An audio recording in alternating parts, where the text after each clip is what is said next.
Hello guys, welcome back again. हम 3 animal disease की already discussion कर चुके हैं। आज हम देखेंगे एंथ्रेक्स डिसीज और दूसरी डिसीज देखने वाले हम गलघोंटू। तो सबसे पहले हम डिस्कशन करते हैं एंथ्रेक्स, जिसे आप बोलते हैं तिल्ली या फिर जहरी बुखार रोग। बेसिकली किन में देखने को मिलता है? जो डोमेस्टिक एनिमल्स हैं जिनको हम पालते हैं दुग्ध उत्पादन के लिए। फैलने का तरीका बात करें वही सभी में सेम है। संक्रमित मनुष्य से पशुओं में, ये मनुष्य में भी होता है, जेनेटिक बीमारी है, यानी कि मनुष्य से पशुओं में हो सकता है, पशुओं से मनुष्य में हो सकता है।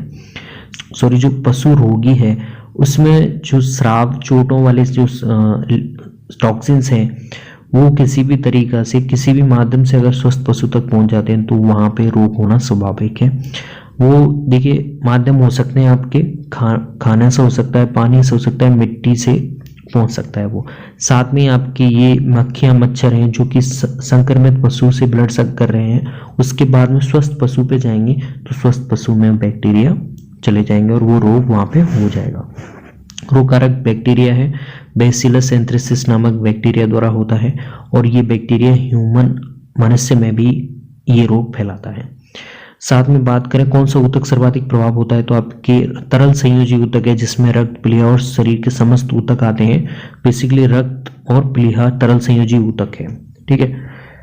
तो प्लीहा जिसे आप बोलते हैं आरबीसी का ग्रेवयार्ड, यहाँ पे आरबीसी को किल किया जाता है जो कि कार्य करने युक्त नहीं होती है आरबीसी, वहां पे प्लीहा में जाके वो डेड हो जाती है। ओके, तो यहाँ पे देखें जेनेटिक बीमारी है जो पशुओं से मनुष्यों, मनुष्य से पशुओं में फैलती है और पशुओं की मृत्यु के बाद में ये जीवाणु है हवा और मिट्टी में अपने चारों तरफ, जैसे ये बैक्टीरिया है आपका, तो जैसे प्रतिकूल कंडीशन आती है तब ये अपने चारों तरफ एक और कवरिंग बना लेता है और अनुकूल परिस्थितियों तक आने तक ये वहां पे मिट्टी में जीवित उपस्थित रहता है। जैसे अनुकूल परिस्थिति आएगी तो ये संक्रमण फैलाने के लिए तैयार है, तो इसीलिए इसे मिट्टी जनित रोग भी बोलते हैं। तो अब लक्षण की बात करें तो शरीर का टेम्परेचर बढ़ जाएगा, पैथोजन के एंटर करने पे उसे इनफेवरेबल कंडीशन के लिए टेम्परेचर बढ़ता है। ब्लड यहाँ पे देखिए मुंह, नाक और एनस से जो ब्लड निकलता है उसका कलर चेंज हो जाता है, ब्लैक टाइप हो जाएगा, ठीक है।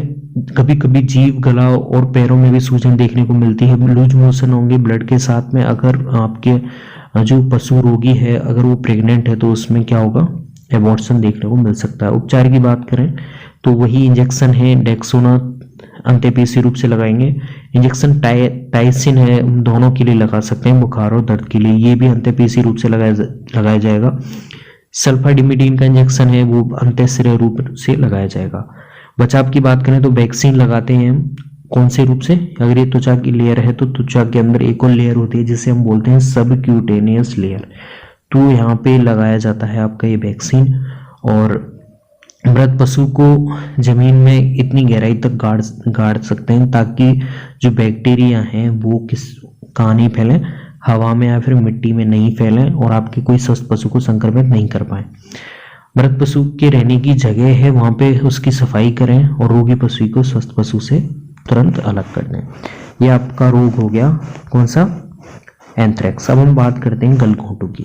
जैसा कि नाम से पता चल रहा है गलघोंटू यानी कि आपके गले में प्रॉब्लम होगी, श्वसन प्रक्रिया वाले ऊतक हैं यहाँ पे और अंग हैं वो प्रभावित होते हैं। रेस्पिरेटरी सिस्टम यहाँ पे सर्वाधिक डिफेक्टिव होगा, तो वही जीवाणु जनित रोग है।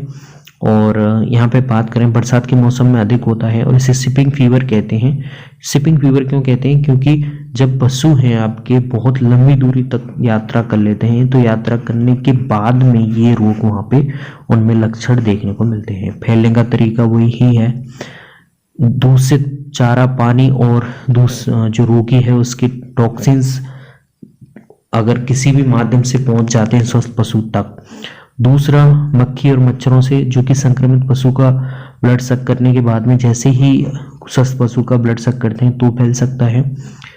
दूसरा, श्वास जो आपके ऑर्गन डिफेक्टिव होंगे वो कौन होंगे? रेस्पिरेटरी सिस्टम सर्वाधिक प्रभावित होता है। रोग कारक देखें तो यहाँ पे स्पीसीज वाइज, जैसे गायों में पॉस्चुरला बोविसेप्टिका है, भैंसों में पॉस्चुरला बोवेलिसेप्टिका है, भेड़ बकरी में पॉस्चुरला एपिस है। ये वंश से पॉस्चुरला है, बाकी की ये सारी जाति के अकॉर्डिंग अलग अलग नाम है। पॉस्चुरल यहाँ पे वंश है। प्रभावित अंग आपके श्वसन तंत्र सर्वाधिक प्रभावित होता है, जिससे सांस लेने में तकलीफ होती है और सांस लेने के साथ में हम घर घर की आवाज है यानी कि डिफेक्टिव वहां पे आवाज आएंगी कंठ से, ठीक है। लक्षण देखें तो ये टेम्परेचर इंक्रीज हो जाएगा पैथोजन को इनफेवरेबल कंडीशन देने के लिए। आंखें लाल सूजी हुई होंगी, सांस लेने में तकलीफ होगी, गले के नीचे और पैरों में सूजन आ जाती है, ठीक है। उपचार देखिए डेक्सोना है, इसका अंत्यपेशी रूप से लगेगा। दर्द के लिए निमोवेट हमने एंथ्रेक्स में दिया था, वही सेम लगेगा। सूजन रोकने के लिए ये प्रेडिनिसोलोन है जो कि अंत्यपेशी रूप से लगेगा। सल्फामेडिन है, ये अंत्यश्रय रूप से लगता है और 2 दिन तक लगाएंगे हम इसे 6-6 घंटों के अंतराल में। ऑक्सीटेट्रासाइक्लिन है, ये क्या है आपकी एंटीबायोटिक है जो अंत्यपेशी रूप से मिलती है। सांद्रता है, आप याद करना चाहें याद कर लीजिए, नहीं तो कोई दिक्कत है नहीं। रोग का नियंत्रण वही, मृत पशु को गाड़ दें, मृत पशु और संक्रमित पशु को स्वस्थ पशु से अलग रखें। बरसात से पूर्व इस रोग का टीका लगाएं। पशु में पहला इस रोग का टीका 6 माह की आयु में लगाया जाए। जैसे टीका पहले लगाते हैं सब क्यूटेनियस लेयर में लगाएंगे, फिर उसके बाद में BQ और HS का संयुक्त टीका लगाएंगे, फिर FMD का टीका HS और BQ का संयुक्त रूप से लगाएंगे, ठीक है। तो ये है 2 डिजीज के बारे में डिस्कशन। गलघोंटू में कौन सा अंग सर्वाधिक प्रभावित होता है? आपका श्वसन अंग, जबकि एंथ्रेक्स में आपका तरल संयोजी ऊतक जिसमें रक्त और प्लीहा और तरल संयोजी ऊतक प्रभावित होते हैं। आई होप गाइस आपको दोनों डिसीज समझ में आई होंगी। अब हम आगे आने वाले और डिसीज के बारे में डिस्कशन करेंगे। Thanks. If you have any problem then comment down below.